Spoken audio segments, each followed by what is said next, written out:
هموطنان عزیز، پیش از همه میخواستم با مردم صاحب معرفت شهر باستانی پنجکند برای استقبال گرم و صمیمی اظهار سپاس نمایم.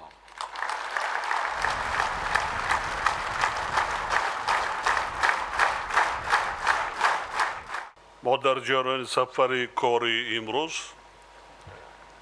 خوب مشاهده کردیم که ساکنان وطن دوست پنجکند باستانی از جمله صاحبکاران با حس بلند ملی و در شرایط آرام و آسوده مملکت به خاطر آباد و زیباگردانیدن دیار خود خیلی زحمت کشیدند و سعی و تلاش زیاد کردند. شهر پنجکند از جمله قدیمترین شهرهای تاجیکان بوده، هم از لحاظ مساحت و هم با شماره اهالی یکی از کلانترین شهرهای کشور به حساب می رود. در طول هزار ساله ها پنجکند در مسیر راهی بزرگ ابریشم مقام نمایان داشت در رواج مناسبت های سیاسی و اقتصادی، تجارتی و اجتماعی و فرهنگی مردمان سرزمین های همجوار سهم بسیار ارزشمند گذاشته است. شهر باستانی سرعظم که با تاریخ زیاده از 5,500 ساله مرکز تمدن شهرسازی، هنرمندی و کشاورزی تاجیکان به شمار می رود، در حدود این دیار جایگیر شده است. پنجکند همچنین زادگاه سردفتر ادبیات کلاسیکی تاجیک و فارس سلطان شعر عجم استاد ابو عبدالله رودکی و صدها شاعران و دانشمندان نامدار به مانند لایق شیرعلی می باشد. می خواهم با قناعتمندی اظهار نمایم که در نتیجه زحمت و تلاش های وطن دوستانه ساکنان و غمخواری و دستگیری های دائمی حکومت مملکت در زمان صاحب استقلالی سیمای شهر پنجکند حالا کلاً دیگرگون شده است. در جریان سفر کاری امروزه ما در شهر دهها انشاءات نوبنیاد اجتماعی و استحصالی افتتاح گردیدند. از جمله بنای بیمارخانه منطقوی دهه غوثر دهات لایق شیرعلی برای 120 کت به استفاده داده شد. همچنین مؤسسه تحصیلات میانه عمومی واقع در دهه باغچه دهات شینگ برای 1000 خواننده و مؤسسه تحصیلات تا مکتبی در دهه نوآباد دهات لایق شیرعلی برای 300 کودک به فعالیت آغاز نمود. من مینتداری خود را به همه صاحبکاران و شخصان سخاوت پیشه بیشترش که با جمع خودی شهروندان همین ده ها بنیاد شده است یک جهان تشکر و صمیمیت خود را بیان می‌کنم.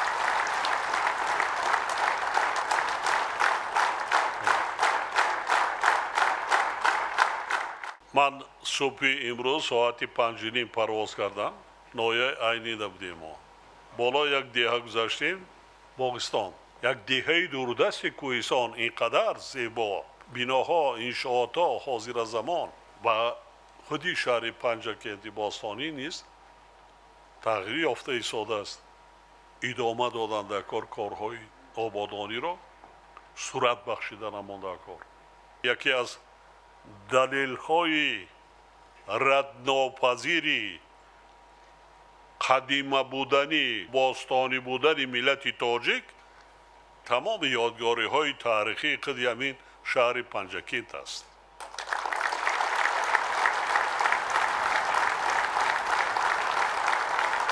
سرعظم را من 5,500 نگذاشتم. این قرار یکی از سازمان های با نفوذ بین المللی یونسکو است. عالمان قریب تمام دنیا در کافتوکاوهای ارکئولوژی اشتراک کردند و آنها چند سال دیگر در خود قرارگاه یونسکو بحث و مناظره آموزش کردند و به خلاصه آمدند که تاریخ این شهر قدیمه همین قدر سال است. یعنی قرار قبول کردند که همین قدر تاریخ دارد. یعنی این قدیمه بودن ملت تاجیک را دارد.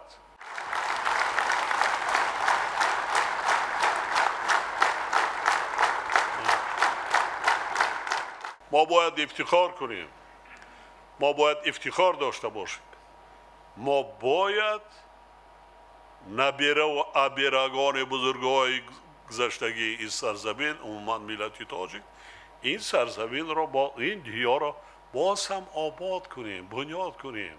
انشاءات های بنیاد کنیم که به صنعت معماری هم ملی و هم حاضر زمان باشد. این از ما و شما وابستگی دارد.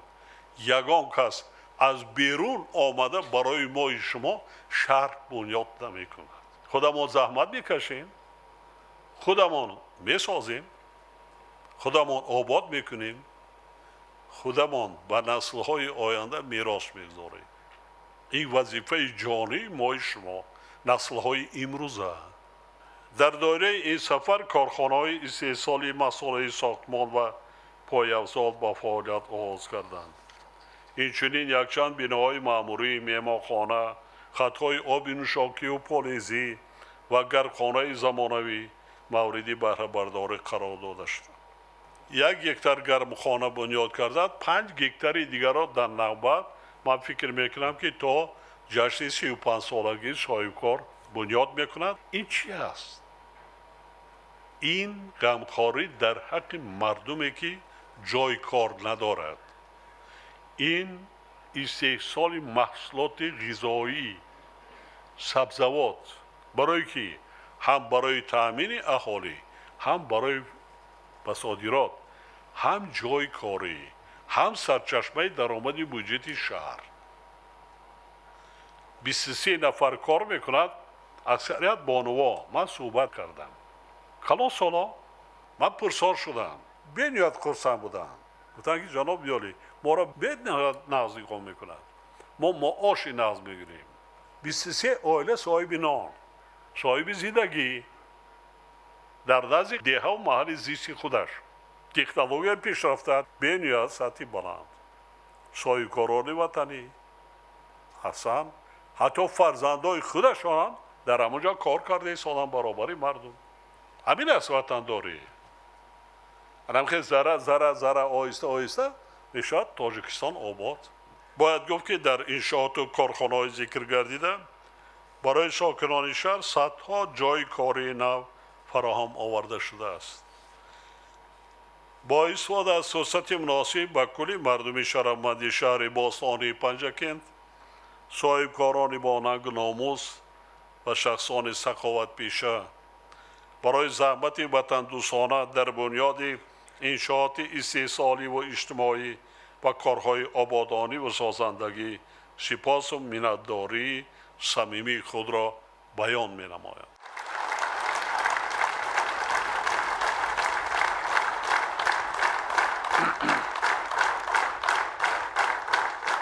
به استقبال 35 سالگی استقلال دولتی تا 1 ایول سال جاری در حدود شهر 760 انشاءات و بناهای تعیناتی استحصالی و اجتماعی بنیاد و از نوسازی گردیدند که این نشان دهنده پیش از همه بیش از 77% اجرای نقشه را تشکیل می‌دهد.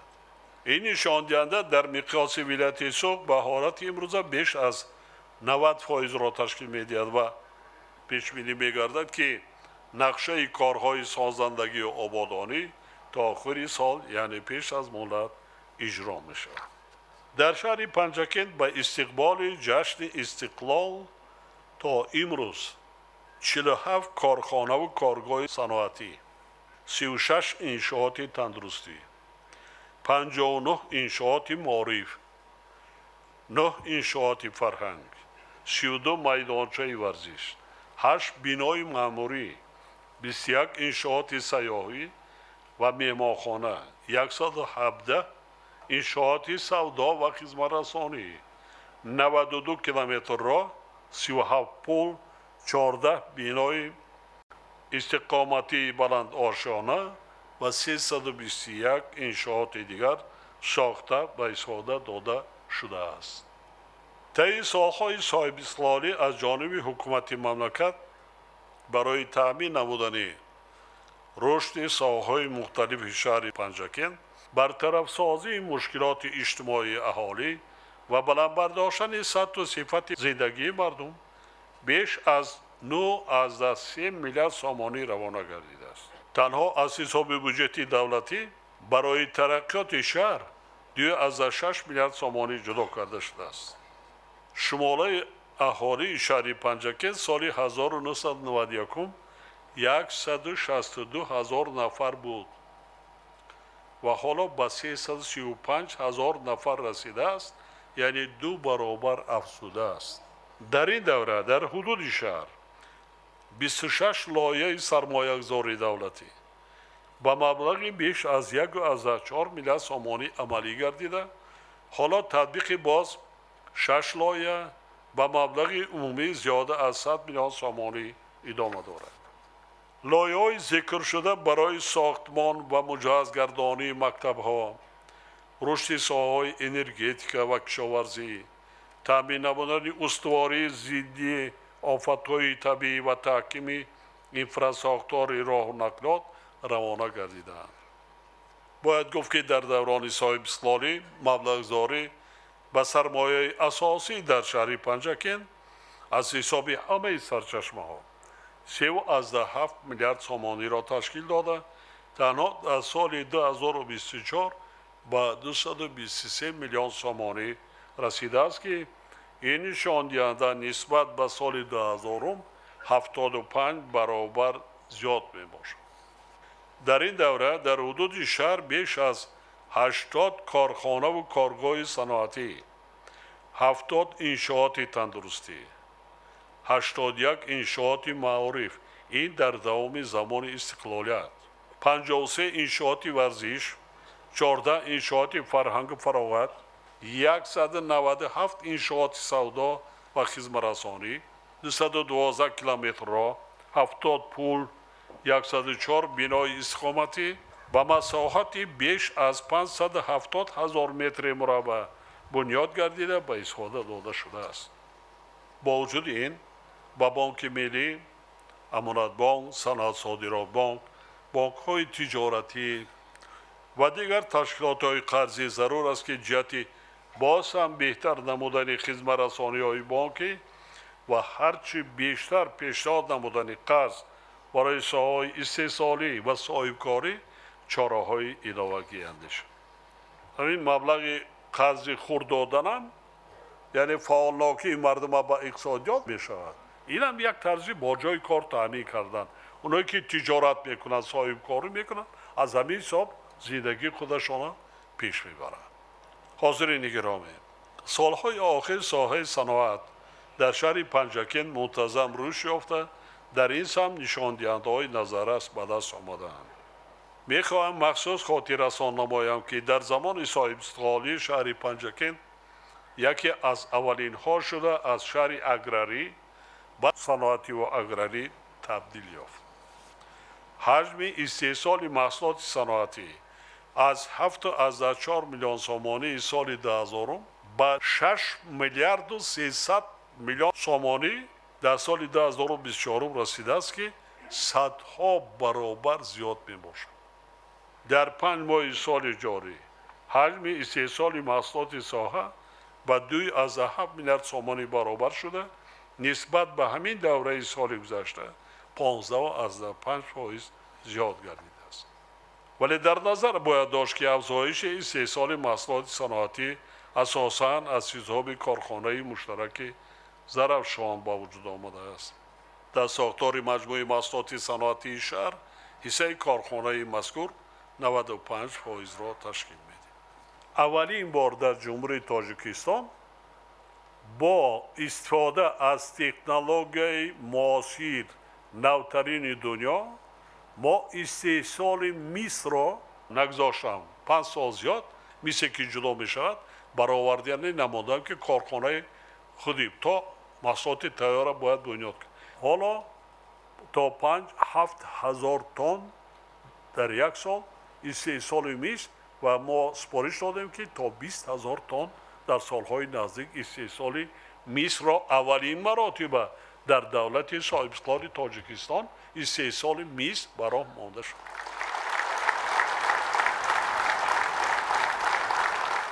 در حدود شهر پنجکن کانهای طلا، نقره، سیماب، سرمه، قلعگی، ولفرام، فلورید، فسفریت، انگشت سنگ و سنگ مرمر در مجموع 328 کان معدن موجودند که برای رشد شهر اهمیت کلان اقتصادی دارد.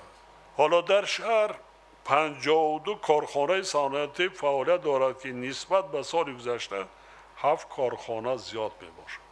کلانترین کارخانه های شهر پنجکند که محض در دوران صاحب استقلالی کشور تأسیس یافتند به مانند کارخانه مشترک زرافشان، کارخانه مرمری سراسب، پرندیس، براتک تاجیکستان، دریا 2015، محصول دیان انگشت تاجیکستان، سیاوش و شیراز از جمله آنها می باشد.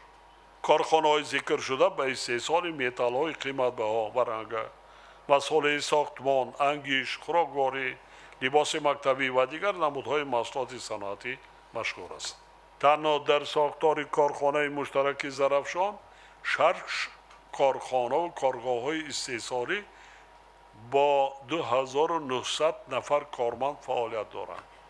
سال 2023 در کارخانه مذکور با استفاده از تکنولوژی پیشرفته ترین اولین بار در کشور استحصال میس متالی برآمده شد که محصولات نیایی اعلی صفت آن به خارج کشور صادرات شده ایستاده است. در 5 سال اخیر به ساکنان شهر پنجکن 385 اجازتنامه برای طلاشویی داده شده است که فعالیت آنها هم به زیادشوی حجم استحصال محصولات صنعتی هم به زیاد گردیدن درآمدناکی اهالی مشاهده کرده ایستاده است، لیکن این کار غیر قناعت بخش. میلیون‌ها سال همین برده ایستاده است. آب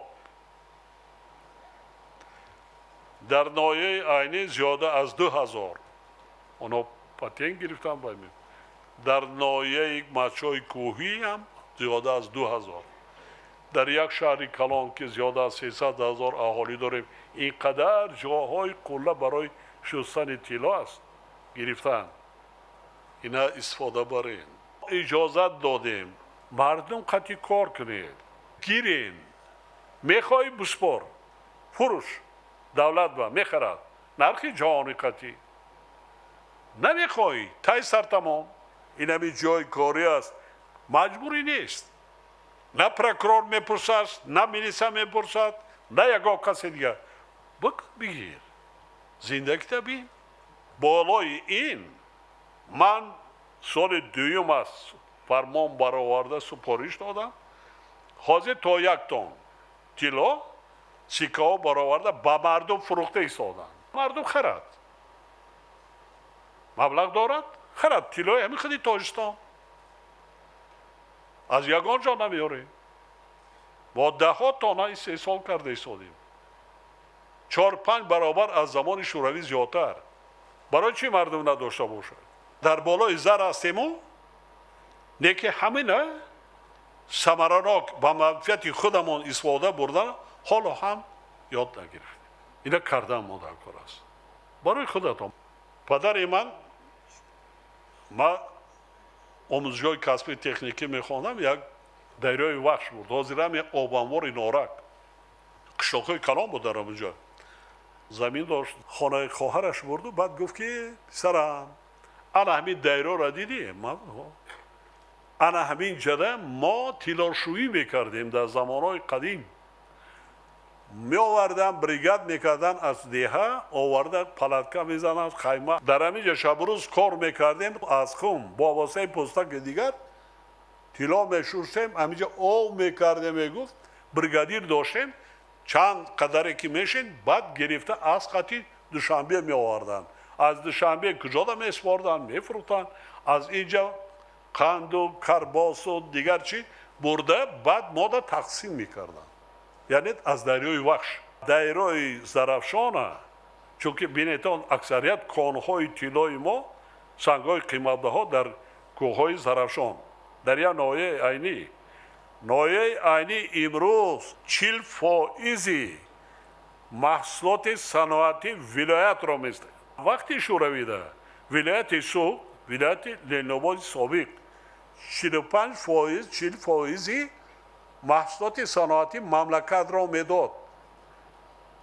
حالا یک ناحیه عینی 40%، یکی از ناحیه های بزرگترین صنعتی مملکت ناحیه کوهستان، ناحیه عینی و اولین ناحیه‌ای که از سوویت بیرون شد برعکس بودجه دولت مبلغ.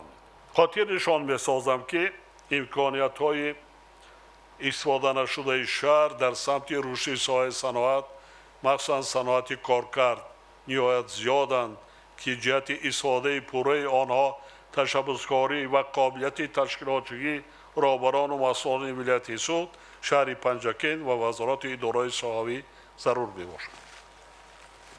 طلا داریم، سنگ‌های قیمتبها داریم، نقره داریم، همه متال‌های نادره داریم، لیکن این همین قدر سال من مردم مراجعت میکنم صاحبکارا گیرین بیارین تکنولوژی آموزانین. در شهر نایا مردم در خانه خواب هستند. البته کسب نازک است. همین جواهرات برآوردن همه از خارج میاد. هر سال 2 تن 3 تن پول برآمده میره. بسیارش با فریب میکنن. در تاجیکستان کردم مجبور کردم که کارخانه کارکرد محصولات جواهراتی در شهر دوشنبه بنیاد کردن. علاقه 2 تا با 2 تا دیگر باید تا 35 سالگی به استفاده میده. لیکن در شهر هم کردن ممکن. صاحبکارا تکنولوژی بیارن، طلا را میگیری، سنگا را میخری، پولش میگیری، کارگرا را میآموزونی، میبری را میفروشی. از جمله تأسیس کارخانه کارکردی اشیاء خام، استحصال خوراکواری و کارگاه‌های دوزندگی میتواند بر رشد اقتصادی شهر مساعدت نماید. بنابراین با مقامات اجرایی حکومت دولتی ولایت سوق و شهر پنجکین ضرور است که یک جا با وزارت صنعت و تکنولوژی نو و دیگر وزارت اداره داخلدار دایر بر رشد ساحه صنعت توسط جلب سرمایه مستقیم وطنی و خارجی تدبیرهای عملی اندیشه.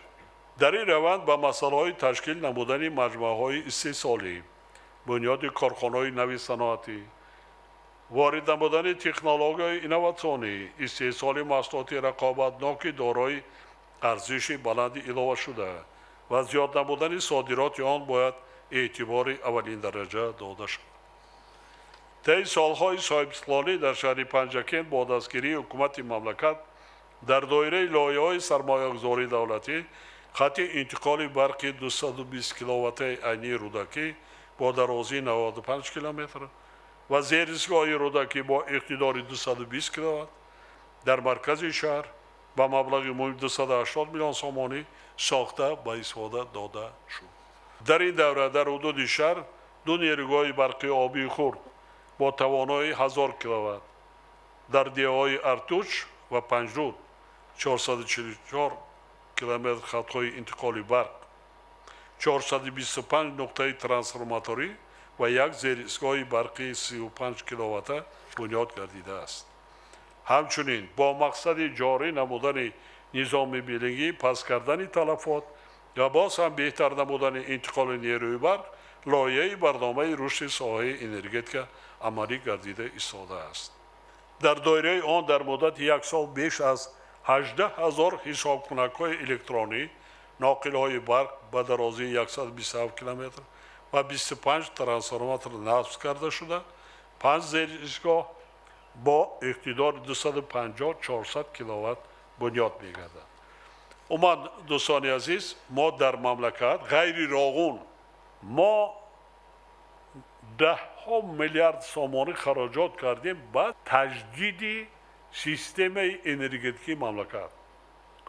از شهر نایاد دهاتی مملکت خطهای برق، پسانس‌های برقی، ترانسفورماتور، قریب 80% سیستم برقی مملکت رو ما تجدید کردیم از نو.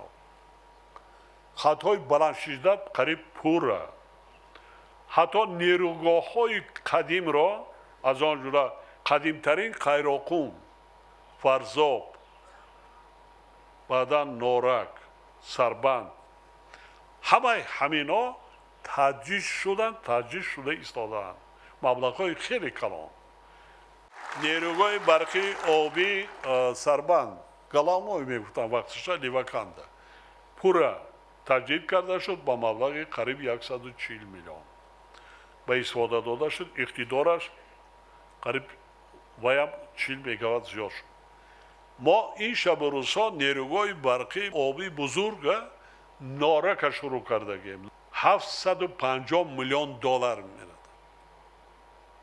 غیر راغون تمام تجهیزات های نارک از نو کرده شدن تکنولوژی حاضر زمان بنابراین وزارت انرژی و ذخیره آب کمیته دولتی سرمایه‌گذاری و اداره اموال دولتی و اگنتی‌های اجرایی و تطبیق کننده لایحه را ضرور است که جهت سرعت بخشی کار در این سمت چاره‌های مشخص اندیشند خاطر نشان می‌نمایم که با شرافت بنیاد انشاءات انرژتیکی و نقلیاتی خصوصا تجدید و از دستسازی شاهراه عینی پنجکل با مسافه 113 کیلومتر با مبلغ بیش از 770 میلیون سومانی دو مشکلی اساسی ساکنان شهر پنجکل نارسایی نیروی برق و مشکلات رفت و آمد و پایتخت مملکت و دیگر شهر نایهای کشور برطرف گردید استحصال کنید کارتوشکا پروری درآمدی بین‌المللی زیاد دارد کارتوشکا و پیاز را در 366 روز سال هر روز کمش 2 مرتبه هر یک عائله استعمال میکند طلبات هم در ما هم در دیگر کشورها است در سرگاه آب و سیب زمین است آبیاری کنید درآمد گیرید زندگیتان از بشه نایه کوهستان مچو قشلاق آخرین رفتیم حولینا در آمدن زمین زمان همه کارتوشک است در نزد حولگیشان کارتوشک همین سال آبیاری کردن یک موضع اونجا زمین هم نداره همه کوه پرچه هم زمین نو آبیاری کردن مردم گرفته کارتوشک کشید آدم ها میکوان کارتوشک مچوی کوی گفته دیگر کشورها در شما کارتوشک بالازد میشود سوی کروقتی بچه ها گیرین زمین های للمی شانتین 100 گکتر 200 گکتر 500 گکتر 1000 گکتر تل تیپاره هموار کنید برارید اوبا کشمش کنید انگوری صادراتی کنید پنجکل مکان کشمش است انگور بهترین بشود چی میوه باشه بس صادرات کنید برارید فروشید درآمد گیرید زندگی را خوب کنید ولایت مختار کوهستان بدخشان علاقه به خارج محصولات کشاورزی صادرات کرده ایستاده است همین سفر در ولایت مختار کوهستان بدخشان 32 مؤسسه تا مکتبی به استفاده دادیم مؤسسه‌های تعلیمی کارخانه استحصالی کارخانه خرد محصولاتشان را برآورده ایستاده روغن انگت صادرات کرده است روغن چهارمغز همین خیلی شیشته انتظار نشوید که یک جای کس یک سایکار یا تکنولوژی میاره نه باید دایم در جستجو باشیم چرا کرده نمیتونیم مردم درآمد بگیرند حاضرین ارجمند قابل ذکر است که در ظرف بیش از 13 ساله گذشته در شهر استحصال غله‌دانگی ها 5 برابر کارتوشک 32 برابر سبزوات 20 میوه 2 و گوشت 3 برابر زیاد گردیده است استحصال محصولات کشاورزی در 5 ماه سال 2025 120 میلیون سومانی را تشکیل داده نسبت به همین دوره سال گذشته 10.5% افزایش یافت اقلیم شهر پنجکل برای رشد ساحه باغپروری بسیار مساعد میباشد میوه را هم خشک کرده فروخته صادرات کرده ممکن هم تر و تازه بازار داریم برای چی بیشتر خودتون نمیبریم فروشید درآمد گیریم بیشتر هر یک صاحب کاری که قدم تکنولوژی و کجا در یک کارخانه نکند اول پیش از این بازارش میآورد طلبات میبیند کجا میفروشد بعد قدم میماند بعد بنیاد میکند سرمایه گذاری میکند بازار نداشته باشد یکان کار نمیکند برای ما شما بازار است حالا در شهر میدان باغ‌ها در همه شکل‌های خواجگی داریم. قریب 6,000 گکتار را تشکیل کرده. سال 24 بیش از 10,000 تن میوه جمع‌آوری گردیده است. ولی این نشان دهنده حالا هم کافی نیست. ذوق داشتن در کار، همه کار ده. من وطن ما دوست می‌دارم، من صادق هستم، زبان قطعی نی، قلب قطعی دوست داشتن در کار. با کار و رفتار اثبات کردن در کار. همه چی میگذرد دنیا تیز مثل دایره زرافشان همین قدر عمرت میگذرد که با یک نگاه میکنی که تمام داره. اما اجرای دورنمای کشتی کارتوشکا همگی 55% را تشکیل داده است که خیلی نگران کننده میباشد. بنابراین ضرور است که سبب و عامل‌های اجرا نشدن دورنمای کشتی کارتوشکا در خواجگی کشاورزی شهر پنجکن آموخته به حکومت مملکت گزارش داخل پیشنهاد کرده شود. من پیشنهاد میکنم که از حساب کشتی تکراری میتوانند بعضا این قفامایی را بکردن و مدنیت استفاده بر زمینه در شهر پنجکن درست برآمونه.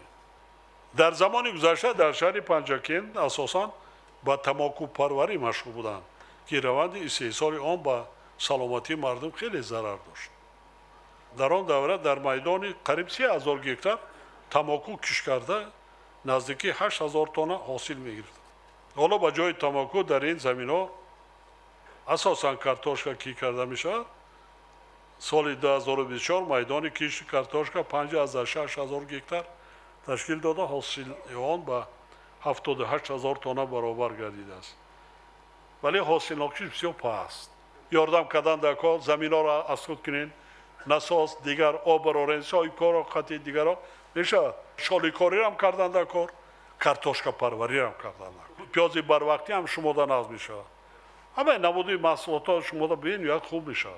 چون که هم آب است، آبی خنک، آبی بینویت مصفا، هم آفتاب، هم زمین حاصل خیز، هم مردمی زحمت کش.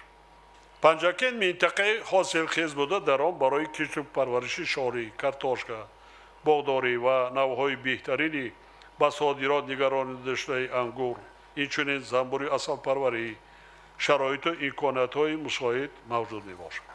ضرور است که با استفاده عاقلانه آب و زمین، اینچنین برای تأسیس کارخانه‌های کارکرد میوه و سبزوات جهتی با محصولات تامین کردن نه فقط بازار داخلی بلکه صادرات تدبیرهای علاوه‌ای اندیشیده شد.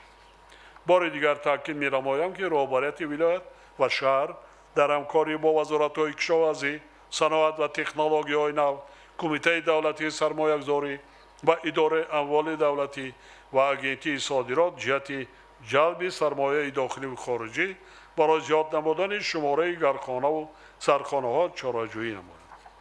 تشکیل نمودن مجموعه‌های صنعتی و اگراری، بنیاد کارخانه‌های کارکردی مجهز با تکنولوژی‌های معاصر و افزایش دادن حجم صادرات محصولات از جمله مسائل مهم در این سهم میباشد. حاضرین گرامی، در دوران صاحب استقلالی در شهر پنجکن 81 انشاءات ساحه معارف از جمله مؤسسه‌های تأسیسات عمومی و تا مکتبی به استفاده داده شده است. حالا کارهای ساختمانی باز 9 بینای مؤسسه تعلیمی برای 3,000 خواننده، 10 مؤسسه تا مکتبی و 7 بینای علاوه‌ای برای 2350 خواننده ادامه دارد. طی 10 سال اخیر 26,000 نفر جوانان شهر پنجکن از جمله 576 نفر طبق کوتای پرزیدنتی مؤسسه‌های تأسیسات عالی کسبی را ختم کرده صاحب معلومات عالی گردیدند.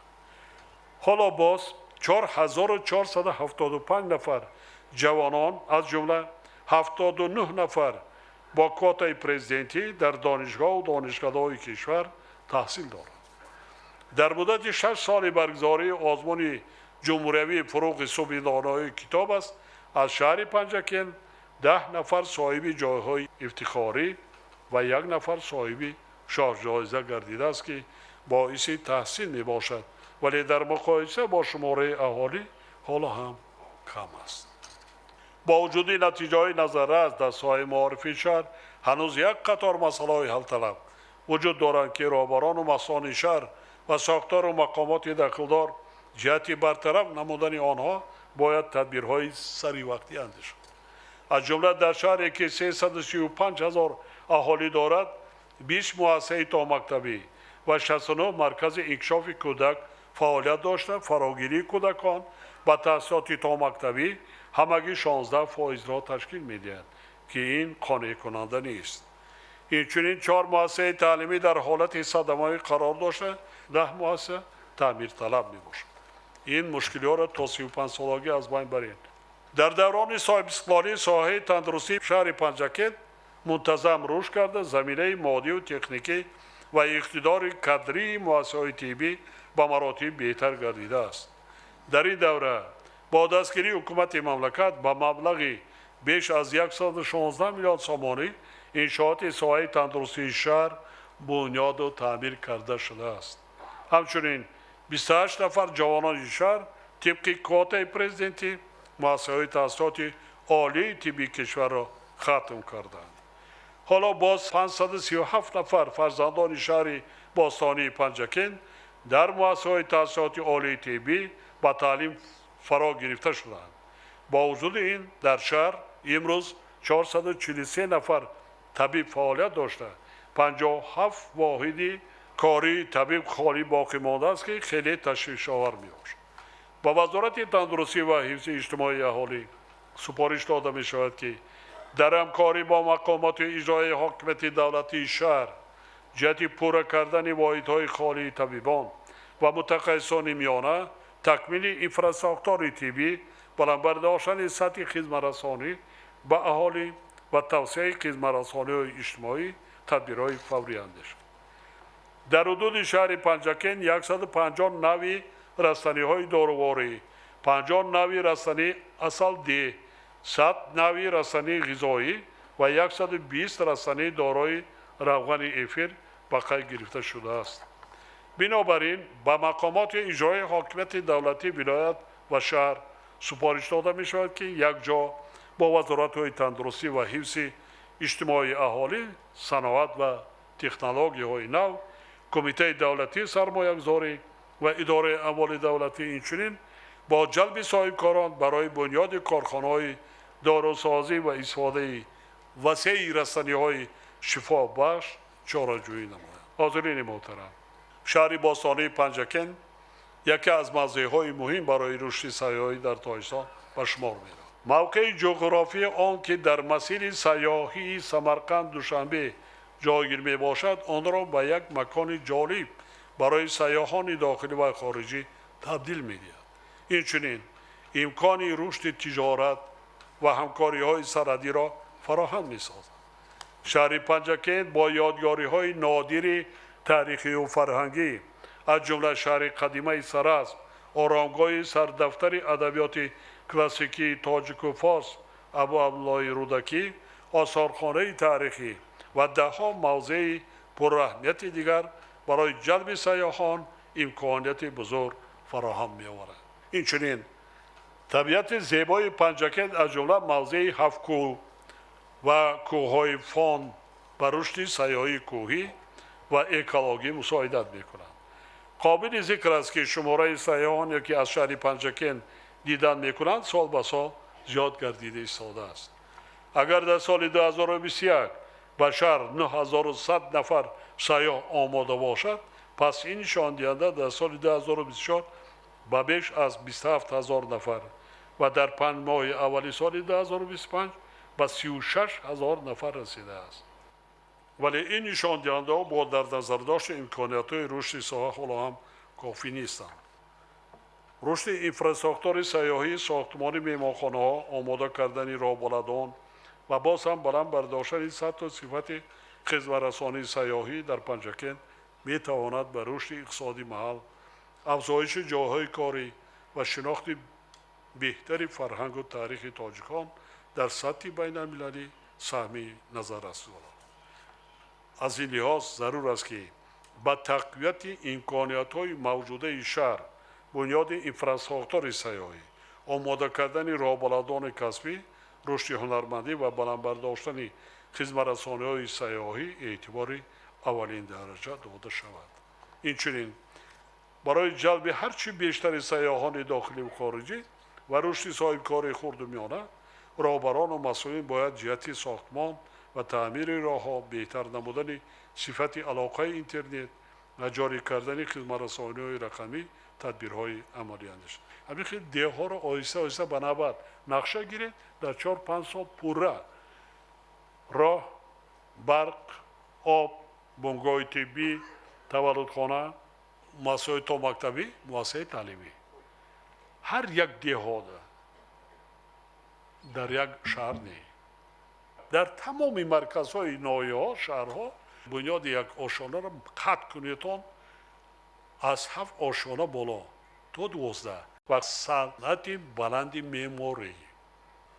فراموش نباید کرد که شهر پنجکن با ذخیره‌های بای تاریخی و طبیعی، اقلیم و موضعی مساعد و خصوصا مردم زحمتکران خود میتواند به یکی از مرکزهای مهم رشد اقتصادی تاجیکستان مبادله گردد. با در نظر داشت تغییریابی اقلیم، هر یک خواجگی کشاورزی و هر یک عائله باید در فکر زیاد کردن استحصال محصولات، جمع‌آوری سریع حاصل و ذخیره مواد غذایی باشد.